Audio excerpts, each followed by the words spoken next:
Welcome to this, the third program in the Lubrication series, in which you will learn how to identify and care for lubrication equipment.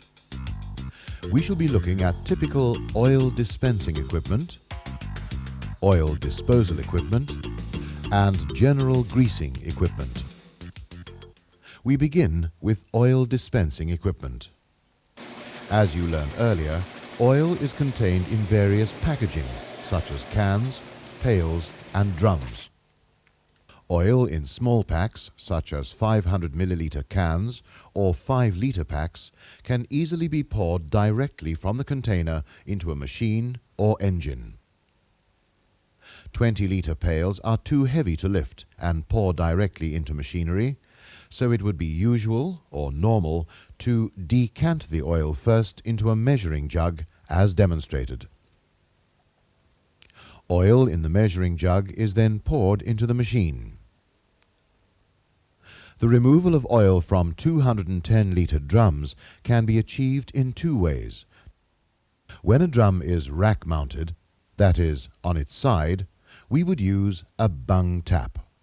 Again, we must decant the oil first into a measuring jug.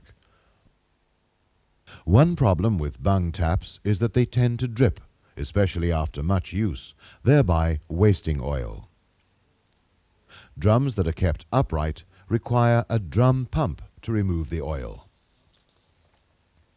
A drum pump may be manually operated, like this typical rotary type pump, or they may be pneumatic, that is, air operated from the workshop air line. Another important device is this so-called gear oil bucket, an easily portable unit designed to allow oil to be pumped into level plugs, such as used on motor vehicles' differentials or gearbox casings.